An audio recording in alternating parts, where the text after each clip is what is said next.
Ready? क्या हम तैयार हैं? There's English and there's Hindi. Any language that you're comfortable with, read it. English और हिंदी दोनों ही भाषा में हमने वहाँ पर वचन रखे हैं. आप जिस भाषा में आप कंफर्टेबल हो आप उसमें पढ़ें. 1, 2, 3. Knowing that you were not redeemed with perishable things like silver or gold from your futile way of life inherited from your forefathers, but with precious blood as of a lamb, unblemished and spotless, the blood of Christ. तुम यह जानते हो कि चांदी या सोने जैसी वस्तुओं से तुम्हें उस व्यर्थ जीवन से छुटकारा नहीं मिल सकता जो तुम्हें तुम्हारे पूर्वजों से मिला है, बल्कि वह तो तुम्हें निर्दोष और कलंक रहित मेमने के समान मसीह के बहुमूल्य रक्त से ही मिल सकता है. Father, in the name of Jesus, स्वर्गीय पिता यीशु के नाम में I pray, O God, for hearts to be alert. प्रभु हम मांगते हैं कि हमारे दिल आज सचेत रहें. We pray, O God, for our minds to be sensitive. हमारे मन जो है संवेदनशील रहे. We come against every distracting spirit in Jesus' name. विचलित करने वाली हर एक आत्मा के विरुद्ध में हम यीशु के नाम में आते हैं. Holy Spirit, have your way in this place. पवित्र आत्मा आ और तू अपना कार्य कर. In Jesus' name. यीशु मसीह के नाम में. Amen. Please be seated. आमीन. आप बैठ सकते हैं. See, the Bible says वचन कहता है that you have been redeemed. कि आपको खरीदा गया. You have been brought with a price. आपको एक कीमत चुकाकर खरीदा गया. Your salvation has not come free. आपका उद्धार मुफ्त नहीं आया है. It cost something. उसके लिए कीमत चुकानी पड़ी. And the Bible says in 1 Peter 1:18 and 19, और पहला पत्रस उसका पहला अध्याय 18 और 19वां वचन कहता that है you are not saved with a perishable item, no matter however valuable it was. वचन में लिखा है कि आपका उद्धार चाहे कितनी भी कीमती वस्तु क्यों न हो उससे उद्धार नहीं होता. But you were saved with an imperishable thing called the blood of Jesus. लेकिन आपका उद्धार ऐसे बातों से हुआ है जो कभी भी नाश नहीं होती. वो है मसीह का लहू. I'm speaking this morning on a sermon called The Blood Covenant. और मैं आज जो है संदेश का शीर्षक जो मैंने रखा हुआ है वो है रक्त वाचा. I want you to look at this word, precious. मैं इस शब्द को चाहूंगा कि आप देखें, बहुमूल्य. In the Greek, और यूनानी भाषा में the word precious has been written as the word timios. और जो ग्रीक भाषा में यूनानी भाषा में जो है बहुमूल्य प्रेशियस जो शब्द है वो टिमियोस करके लिखा हुआ है. It means of great price. और इसका मतलब है कि बहुत भारी कीमत, Priceless, जिसकी कोई कीमत नहीं होती, very valuable. जो बहुत ही मूल्यवान हो. So in other words, Peter is telling the church और दूसरे शब्दों में पतरस कलीसिया को कहता है that your freedom has come with something that cannot be purchased. आपका छुटकारा, आपकी स्वतंत्रता ऐसे चीजों से खरीदी गई है जिसका कोई मोल नहीं हो सकता. See, I like people talking back to me. और मैं चाहता हूं कि लोग मुझे वो बहुत पसंद होता है कि जब लोग मुझे प्रतिसाद दें, मुझसे बातें करें. Because you're not agreeing with what I'm saying, you're agreeing with what the word of God is saying. आप मुझसे नहीं, लेकिन जो परमेश्वर का वचन कहता है उससे सहमत होते हैं. Let's practice it. आइए उसको हम कार्यशील करें. God is good. परमेश्वर भला है. This is when you say amen. Okay, we're going to do this आमीन again. कहो. God is good. परमेश्वर भला है. God loves you. परमेश्वर आपसे प्यार करता है. God cares for you. परमेश्वर आपकी देखभाल करता है. Jesus died for you. यीशु आपके लिए मर गया. You know what we just said? आपको पता है कि हमने क्या कहा? The entire gospel in 4 sentences. हमने पूरे सुसमाचार को 4 शब्दों में कहा. The blood of Jesus, the Bible says, परमेश्वर मसीह का लहू, परमेश्वर का वचन कहता है, is the most precious object ever. और सबसे मूल्यवान कोई बात हो सकती है, चीज हो सकती है, तो वो है मसीह का लहू. There is nothing precious in all of human history that compares with the blood of Jesus. पूरे मनुष्य जाति के इतिहास में कोई भी ऐसी वस्तु मूल्यवान नहीं पाई जाती जितना मसीह का लहू है. If I have to put it in context in today's day and age, और आज के इस युग में अगर उन बातों को अगर मुझे लगाना हो, I can safely say मैं बहुत आसानी से कह सकता हूं that the blood of Jesus is the beating heart of the gospel of Jesus Christ. कि मसीह का लहू जो है वो परमेश्वर का दिल जो है धड़कता है अपने सुसमाचार के साथ. In other words, दूसरे शब्दों में, the gospel cannot exist without the blood. दूसरे शब्दों में जो सुसमाचार है वो परमेश्वर मसीह के लहू के बिना अस्तित्व में ही नहीं हो I'm going to सकता। say this again till it मैं sinks दोबारा कहता हूं, inside. मैं The दोबारा blood of Jesus मसीह का लहू, is the beating heart of the gospel of Jesus Christ. मसीह का लहू जो है परमेश्वर का धड़कता हुआ दिल है, Because without the blood, क्योंकि मसीह के लहू के बिना, there cannot be forgiveness. क्योंकि वहां पर कोई क्षमा नहीं हो सकती। Without the blood, मसीह के लहू के बिना there is no freedom. वहां पर कोई छुटकारा भी नहीं हो सकता। Without the blood, मसीह के लहू के बिना there is no eternity for us. अनंत काल का जीवन भी नहीं हो सकता। See, when the apostle Peter wrote this, और जब प्रेरित पतरस ने इस तरह से कहा, he was someone who walked and talked with the Lord while he was here on earth. जब वो संसार में था तो वो ऐसा एक व्यक्ति था जो परमेश्वर के साथ चलता और बातें करता।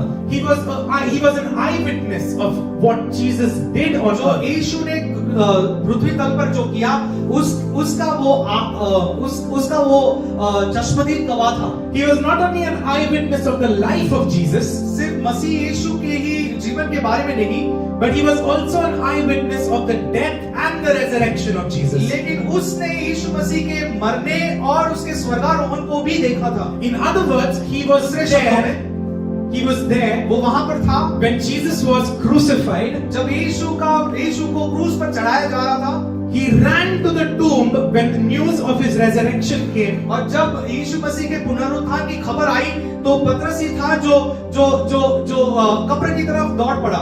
He saw Jesus in his resurrected body, उसने यीशु मसीह को पुनरुत्थान के शरीर में देखा and he also was an eyewitness as Jesus ascended back to the Father in heaven. और पतरस ने जो है यीशु मसीह को स्वर्गारोहण होते हुए भी देखा। So in other words, when Peter writes this, और जब दूसरे शब्दों में जब पतरस ये कहता है he's a very reliable witness. तो वो एक ऐसा व्यक्ति है जो ऐसा गवाह है जिसके ऊपर हम बिल्कुल भरोसा कर सकते हैं। Because he's not heard it from someone else. क्योंकि उसने ये सारी बातों को सिर्फ सुना नहीं था, He's seen it for himself. उसने खुद ने वो उन बातों को देखा था। See, in law we have something called a character witness.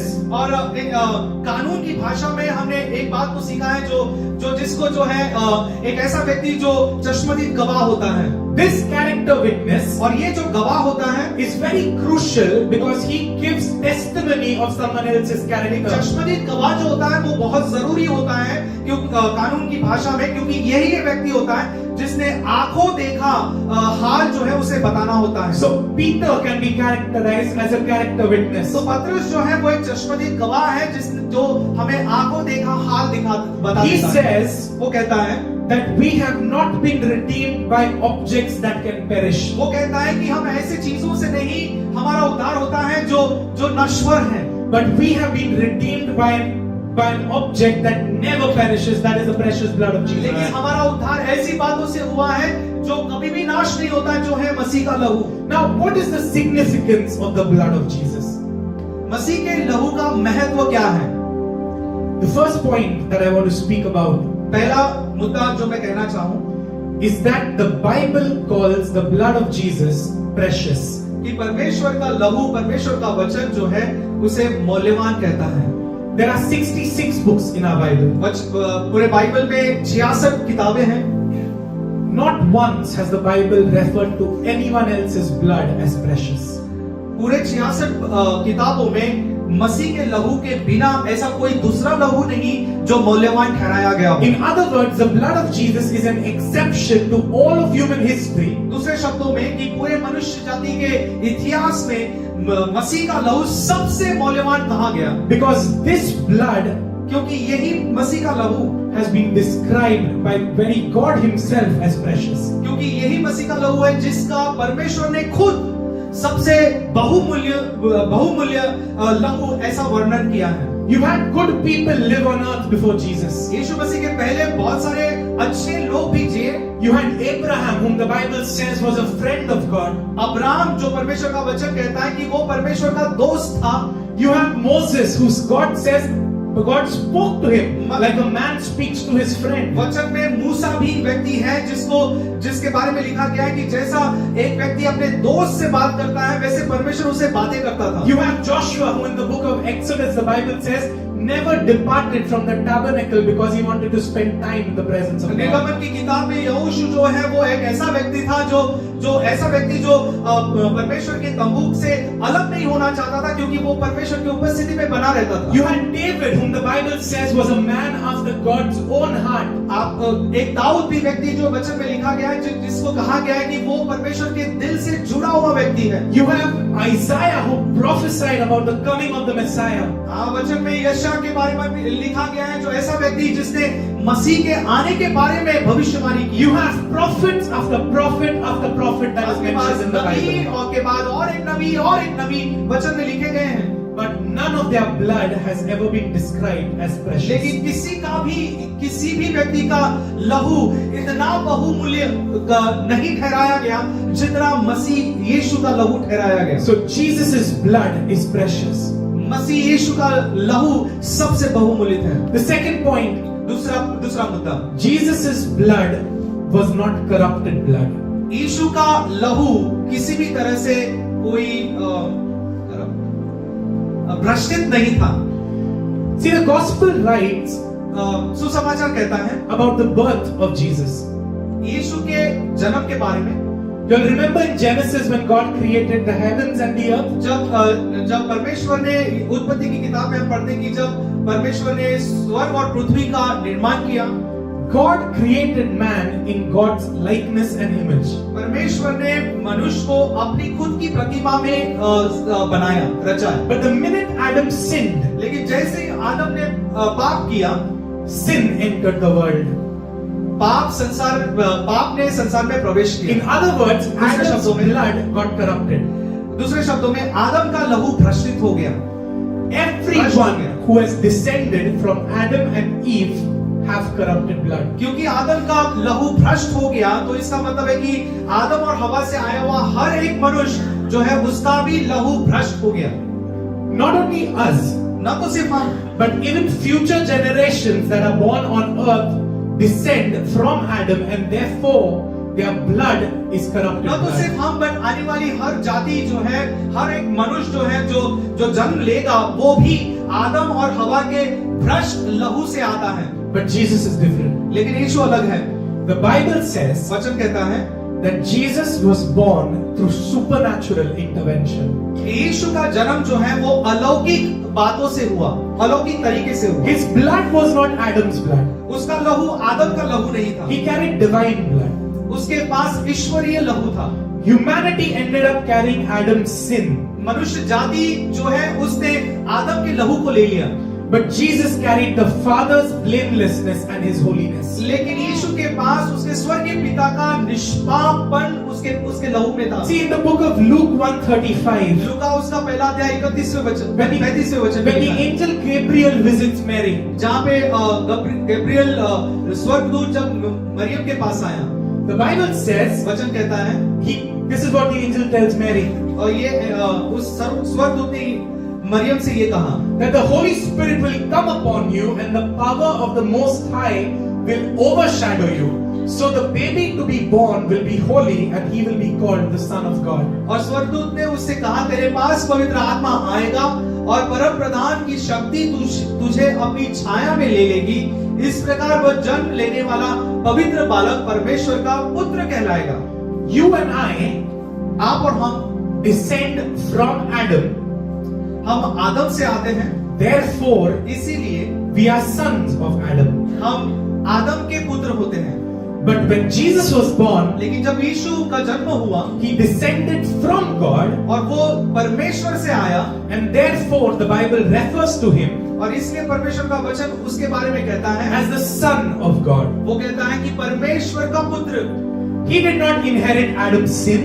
उसके पास आदम का पाप नहीं था। He did not inherit Adam's blood.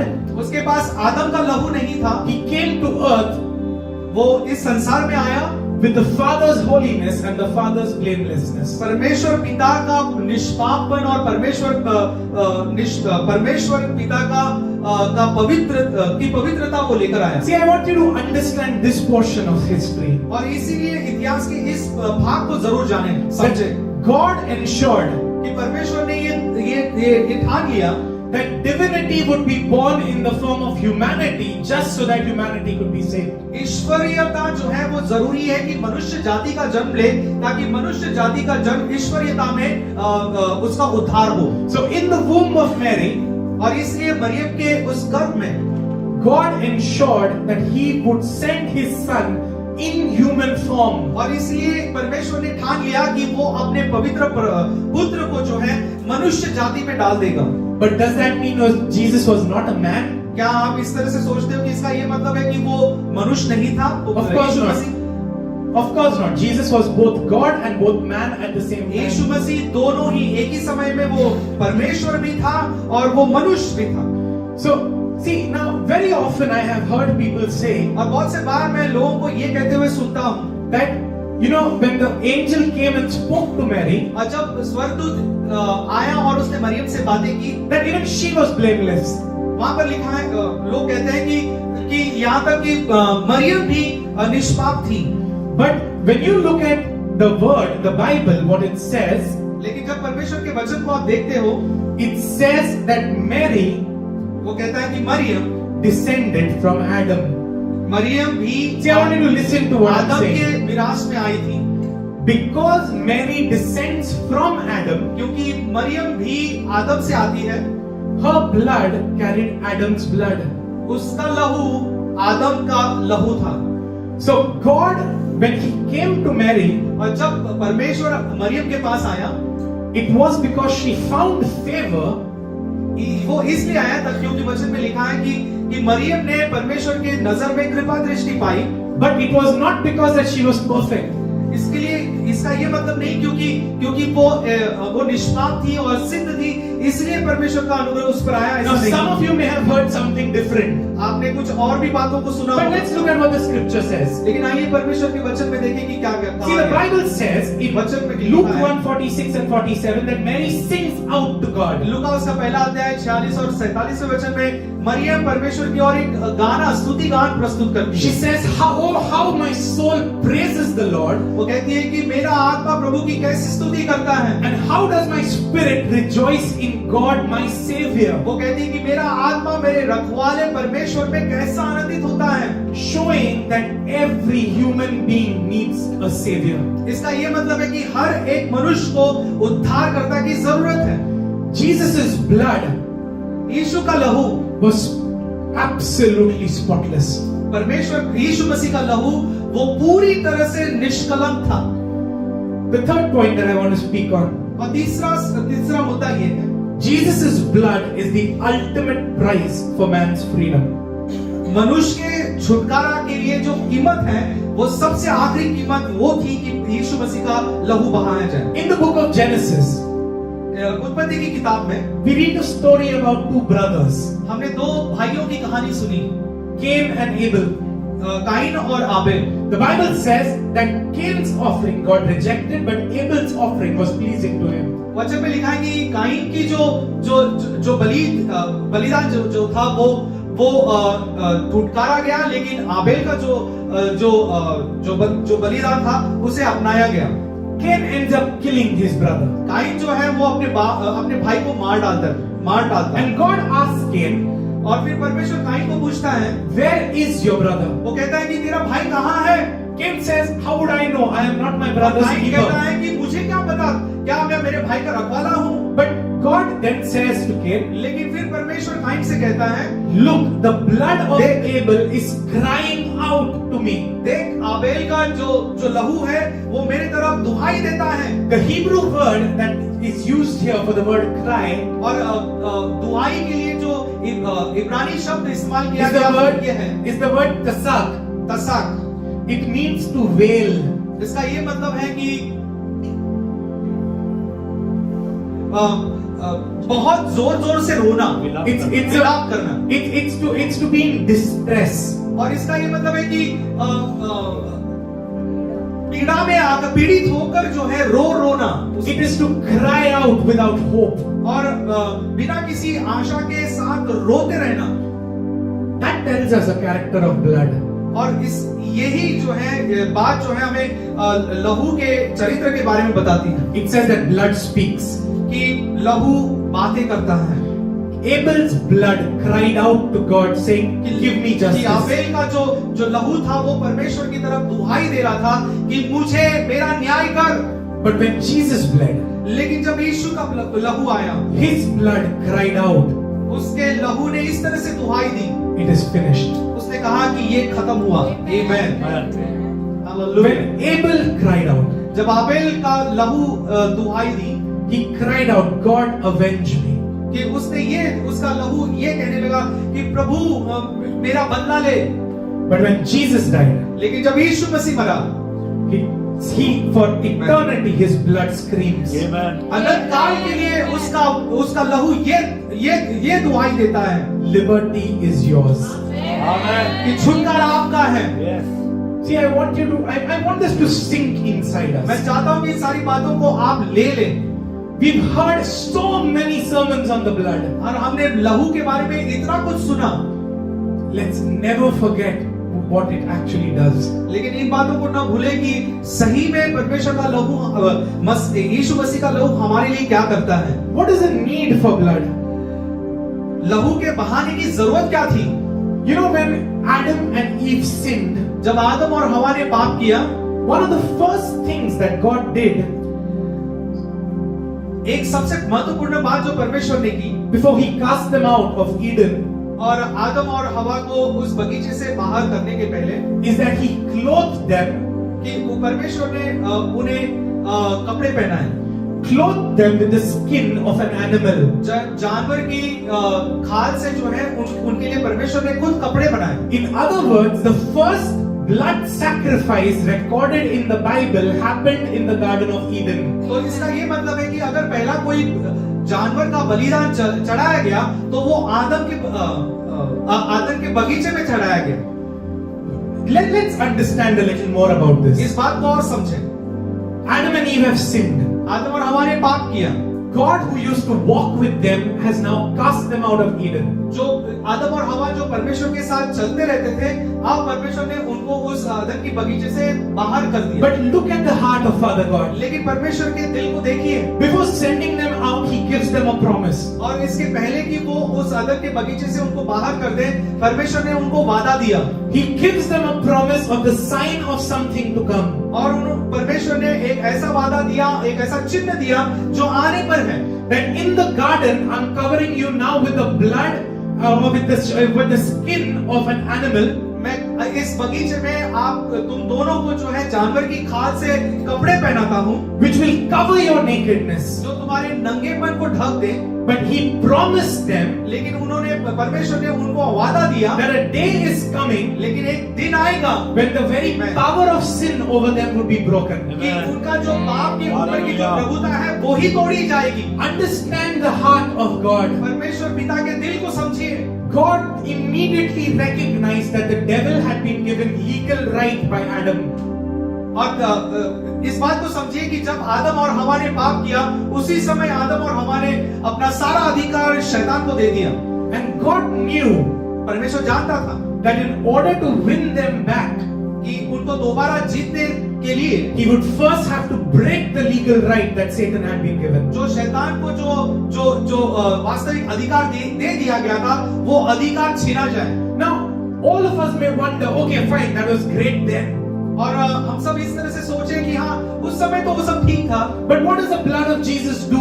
लेकिन परमेश्वर का लहू क्या करता है? You know, the first time that the covenant of blood is ever mentioned is in the book of Exodus, chapter 12. निर्गमन की किताब 12वें अध्याय में पहली बार वाचा का रक्त के बारे में लिखा गया। I want you all to read this. मैं चाहूंगा कि हम सब इसे पढ़ें। It says, but the blood on your doorposts will serve as a sign marking the houses where you are staying. When I see the blood, I will pass over you. This plague of death will not touch you when I strike the land of Egypt. निर्गमन उसका 12वां अध्याय 13 वचन में लिखा है, किंतु तुम लोगों के घरों पर लगा हुआ खून एक विशेष चिन्ह होगा।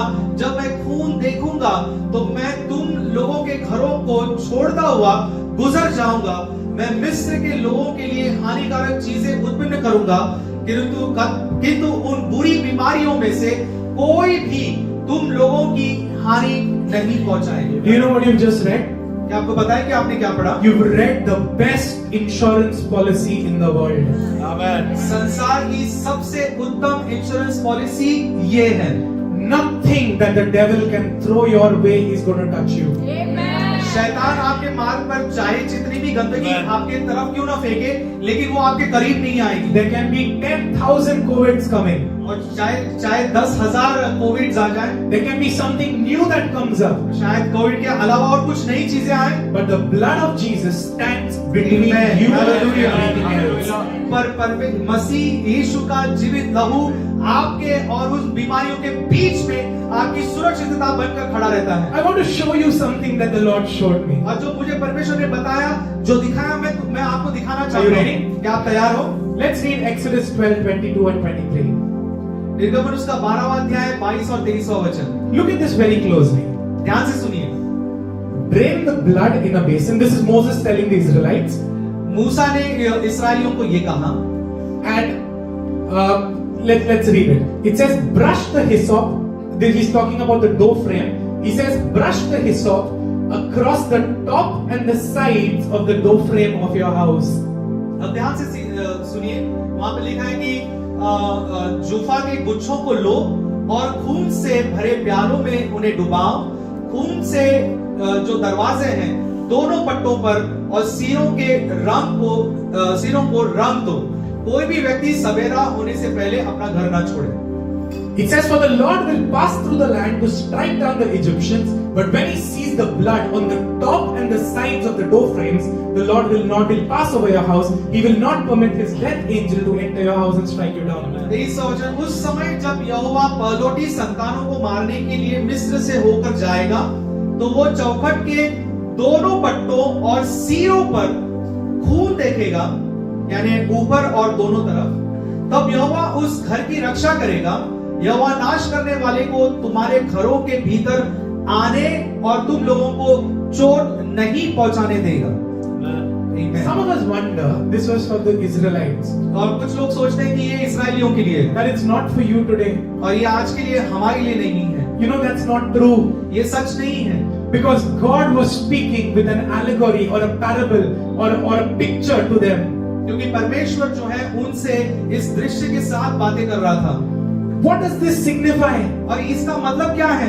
That you'll see, notice this. God said you'll only cover the top and the two sides. परमेश्वर ने कहा कि सिर्फ ऊपर और दो साइड्स पे जो है उस खून को लगा दो। That there's blood only on the top and on the two sides. और जहां पर सिर्फ खून जो है वो सिर्फ ऊपर और दो भागों पर हो। On wood. और उस लकड़े के ऊपर, लकड़े के दरवाजे। God was showing them that his son is going to die on the वो cross. दिखा रहा था कि उसका अपना बेटा जो है क्रूस पर मरने पर है। Because just like that, his head would be bleeding for you. और जैसा कि उसके सर से भी आपके लिए खून बहेगा। His hands would be outstretched with और nails there. उसके दोनों हाथ जो है ऐसे फैलाए गए हैं, जिस हाथों से, हथेली से जो है खून आपके लिए बहेगा। So when God spoke to the Israelites, God was showing them, I'm sending someone who will die like this. और जब परमेश्वर इस्राएलियों को ये सब कह रहा था, तो परमेश्वर ये कह रहा था कि ये तो सिर्फ चिन्ह है, जब मैं अपने एक लौते बेटे को संसार में भेजूंगा, उसकी दशा यही होगी। What does the blood do? तो फिर लहू क्या करता है? The blood covers you. लहू जो है आपको घेरे रखता है। The blood covers you from every harm that hell has planned. लहू आपको उन सारे चोटों से जो नर्क जो आपकी तरफ फेंकना चाहता है, उन सारी बातों से परमेश्वर का लहू आपकी सुरक्षित करता है। The blood protects you. लहू जो है आपकी रक्षा करता है। The blood protects you from every harm that has been sent your way. और हर एक जो घात जो आपके लिए भेजा गया है करने के लिए, उससे परमेश्वर का मसीह यीशु का लहू आपकी रक्षा करता है। Do you know why? बताइए क्यों? Because Jesus himself says क्योंकि यीशु ने खुद ने कहा that nothing shall by any means harm you. वो यीशु ने खुद ने कहा कि कुछ भी आपकी हानि नहीं करेगा। Then the blood blesses you. फिर लहू आपको आशीषित करता है। It speaks blessing in your favor. वो आपके लिए आशीष को बोलता है। See, when we read the Bible, जब हम वचन को पढ़ते हैं, if you look at the Old Covenant, जब हम पुरानी वाचा को देखते हैं, the commandment of God is that every year Israel had to go back to Jerusalem to offer a sacrifice. और आज्ञा तो ये है कि हर साल इस्राएलियों को जो है यरूशलेम में जाना है और वहां पर जाके बलि चढ़ाना है। And I want you to imagine the sight and the smell that they would have had. और इससे भी इस बात को सोचिए कि वो जहां पर बलि चढ़ाया जाता है वो जगह कितनी भयंकर दिखती होगी और कितनी उसमें से दुर्गंध आती होगी। It's a violent place. और ऐसी जगह जहां पर सिर्फ खून और खून ही बहाया जाता There's a है smell of blood everywhere. और जहां पर खून का की गंध आती हो, There's the smell of animals everywhere. और हर जगह पे सिर्फ जानवर ही जानवर है और जानवरों की भी बदबू आती हो। There are people walking, wailing, thinking, God, forgive me for my sins. और वहां पर लोग जो हैं जैसे विलाप करते होंगे, रोते हुए कहते होंगे, प्रभु जब हम इस बलि को चढ़ा रहे हैं तो हमारे पापों को तू क्षमा कर। And as they walk towards that temple, और जब वो मंदिर की तरफ चलते जा रहे हो, they can imagine everything that they have done. जो भी वो उन्होंने किया है वो सारा सब कुछ उनको याद आता होगा। And they can imagine how God is so far away from them. और फिर वो सोचते होंगे कि कितना परमेश्वर उनसे कितना दूर हो चुका है। So what do? फिर वो क्या करते हैं? They go to the priest और फिर वो याजक के पास जाते हैं and they tell the priest, this is my offering, this is my sacrifice. और फिर वो याजक को कहते हैं कि देख याजक, ये जानवर जो है ये हमारे लिए बलि चढ़ाया जाए। Sacrifice this animal for me and my family. इस जानवर को जो है मेरे लिए और मेरे परिवार के लिए बलिदान चढ़ाओ। So the priest does that. और फिर याजक उसे करता है, He takes the blood वो उस लहू को लेता है and he offers a blood sacrifice. और फिर वो उस लहू का बलि चढ़ाता है। And the men and the women go back home, और जो पुरुष और स्त्री है वो घर जाते हैं, but have to come again next year. फिर अगले साल दोबारा आना होता है। So this cycle kept continuing. फिर अगले साल दोबारा एक जानवर को बलि चढ़ाना होता है, फिर अगले साल दोबारा और फिर अगले साल, ये जो एक चक्र है वो चलता रहता है। In another scripture, the Bible tells us in Leviticus, और लेवी व्यवस्था में परमेश्वर का I वचन don't ये have it कहता there, है, just hear me out. आप सिर्फ सुनिए। In the book of Leviticus, Levi व्यवस्था में the Bible says वचन कहता है, that whenever Aaron had to anoint a priest, और जब भी आरोन को याजक को अभिषेक करना होता, he had to come, वो आता he had to dip his hand in the blood, और उसे जो है अपना हाथ जो है उस जानवर के लहू में डुबाना पड़ता, he had to anoint the right lobe, और फिर दाहिने कान की तरफ जो है उस याजक को उसे अभिषेक करना he होता, had to anoint the right thumb, और फिर जो दाहिना अंगूठा है उसे भी अभिषेक करना and he होता, had to anoint the right toe. और फिर दाहिने पैर के जो अंगूठे हैं उसको भी अभिषेक करना होता। This signified that the priest was covered with the blood, अब इसका ये मतलब है कि जो याजक है वो लहू से घेरा गया है, because क्योंकि in the event that the priest entered and there was any sin, he should not fall dead. क्योंकि इसका ये मतलब है कि जब याजक मंदिर में प्रवेश करता तो क्योंकि उसके पाप की वजह से वो मर न जाए। So you cannot enter the presence of a holy God with sin. आप परमेश्वर के पवित्र उपस्थिति में पाप के साथ प्रवेश नहीं कर सकते। Everyone from Adam has sinned, हर कोई जो आदम से आता है उसने पाप किया and therefore is now unable to come before God. और हर जो कोई जो आदम से आता है उसने पाप किया, इसीलिए परमेश्वर की उपस्थिति में नहीं आ So सकता। what God does is God institutes sacrifice, फिर परमेश्वर ने क्या किया? परमेश्वर ने बलिदान की प्रथा चलाई, and this sacrifice continued year after year after year. और बलिदान की ये जो प्रथा है वो हर साल प्रति साल जो है होने लगी, And men began to realize that they had to do this. और फिर लोगों ने ये जान लिया कि उनको ये हमेशा करना होगा, They did it year after year after year. हर साल प्रति साल करना पड़ेगा। But one day, लेकिन एक दिन God says, परमेश्वर ने कहा, these sacrifices ये जो बलिदान चढ़ाए जाते हैं that you do year after year after year, जो हर साल करने पड़ते हैं, my son will now step into your shoes. मेरा जो एकलौता बेटा है वो अभी आप तक पहुंचेगा, He will pay the sacrifice once and for all. और वो तुम्हारे लिए हमेशा और हमेशा के लिए एक बलि खुद बन जाएगा, So that never again do you have to stand in line before a priest ताकि आपको फिर एक बार याजक के सामने कतार में खड़ा ना होना with an पड़े, animal और एक जानवर के साथ। But now my son will finally pay the price for every sin that humanity has ever committed, will commit or is going to commit. लेकिन मेरा बेटा जो है, जो यीशु है, वो ऐसा एक बलि बनेगा जो आपने पहले कभी पाप किए हैं उसके लिए, जो पाप आप करते हो या आप पाप करोगे, उन सारे पापों के लिए मेरा बेटा जो है बलि चढ़ जाएगा। See, I want to tell you this today. मैं एक बात कहना चाहता हूँ, Even one drop of the blood of Jesus, सिर्फ लहू का एक कतरा, यीशु मसीह के लहू का एक कतरा, that is enough to wash away every sin of humanity forever. सिर्फ एक कतरा काफी है कि पूरे मनुष्य जाति का पाप माफ हो जाए। Just one drop of the blood of Jesus सिर्फ एक कतरा जो है काफी था, is enough to break every curse over your life. एक कतरा काफी है कि आपके जीवन के ऊपर का हर एक श्राप मिटा जाए। Just one drop of the blood of Jesus यीशु मसीह के लहू का एक कतरा is enough to break the power of hell over you and your family. आपके ऊपर के शैतान के और उस नर के जो अधिकार आपके ऊपर है या प्रभाव है, उसको नाश करने के लिए सिर्फ एक कतरा काफी The है। blood of Jesus has forgiven you of all your sins. परमेश्वर के मेमने के लहू ने आपके सारे पाप क्षमा कर दिए।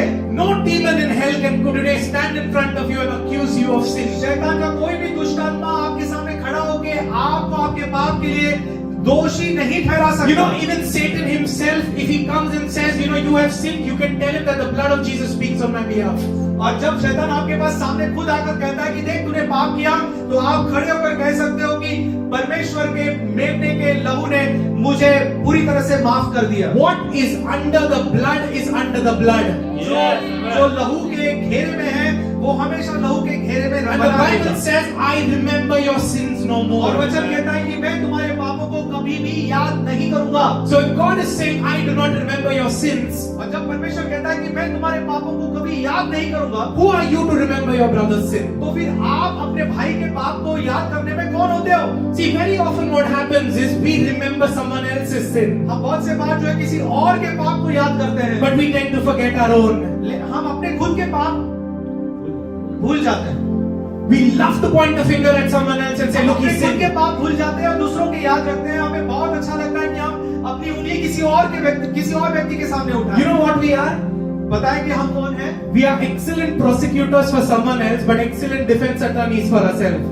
और हम जो है खुद का बचाव करने के लिए तो बहुत अच्छे हैं, उत्तम है, लेकिन किसी के ऊपर दोष लगाने के लिए हम बहुत पहले तैयार रहते No, हैं। I didn't mean to sin. हाँ, मेरा ये कहने का मतलब नहीं था। I was having a bad day.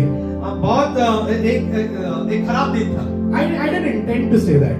मैंने इस तरह से कहना मतलब मैंने सोचा नहीं था। He said it first, therefore I had to finish it. उसने ऐसा कहा, इसलिए मुझे ऐसा करना पड़ा।